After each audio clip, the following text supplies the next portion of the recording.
5 ऑगस्टला जंतर मंतरवर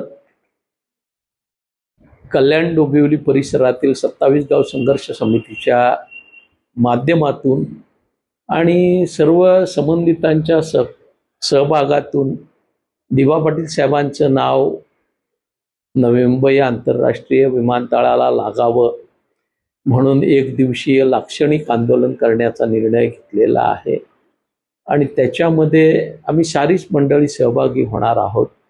1000 जणांची परवानगी जंतर मंतरवर त्या मंडळींना मिळालेली आहे आणि आमच्या ज्या भावना आहेत त्या थेट दिल्लीत जाऊन केंद्र शासनाच्या कानी पडतील या दृष्टीनं हे आंदोलन आम्ही साकारतोय।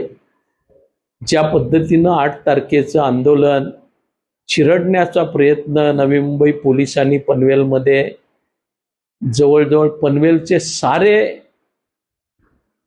प्रवेशद्वार बंद करून नाकाबंदी करून केला, त्यानंतरही 12 ठिकाणी पोलिसांनी अगदी खारघरपर्यंत त्या ठिकाणी आंदोलकांना रोखण्याचा प्रयत्न केला, पण त्या प्रयत्नानंतरही प्रचंड पाऊस असतानाही प्रचंड दडपशाही पोलिसांची असतानाही सुमारे 1700 आंदोलक हे आमचं जे दुपारी जमण्याचं ठिकाण होतं सानपाडा दत्त मंदिर त्या ठिकाणी पोचले।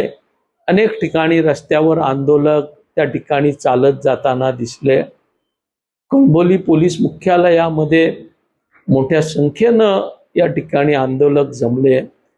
हे बघता लोकांमध्ये आत्ता सरकारच्या विरोधात दिवा पाटील साहेबांचं नाव देण्याच्या बाबतीत जी चालढकल जो हलगर्जीपणा केला जातोय त्या संदर्भात या ठिकाणी प्रचंड नाराजी आहे, प्रचंड असंतोष आहे आणि म्हणून लोक पोलिसांची दमनशाही प्रचंड पाऊस असतानाही 8 तारखेला त्या ठिकाणी रस्त्यावर उतरले।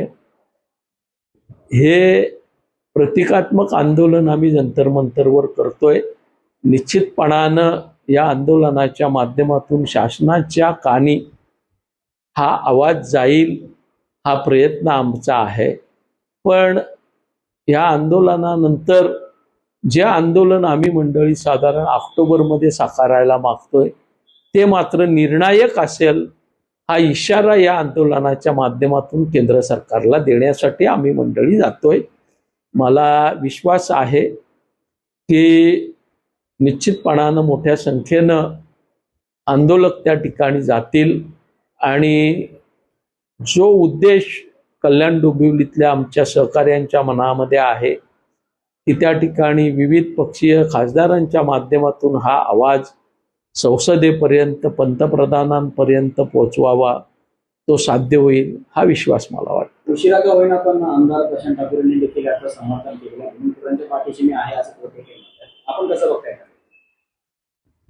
आम्ही कसं बघण्यापेक्षा जाग्यावर जे 8 तारखेला त्या ठिकाणी रश्मिता पोपेटाच्या उपोषणानंतर आंदोलन झालं त्याच्या बाबतीतली त्यांची भूमिका ही 100% नकारात्मक होती, विरोधाची होती।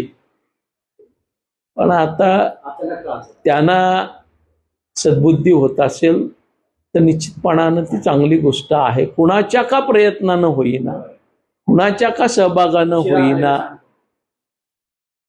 या आंदोलनाला बळ मिळत असेल तर आम्ही त्याचं स्वागतच करू।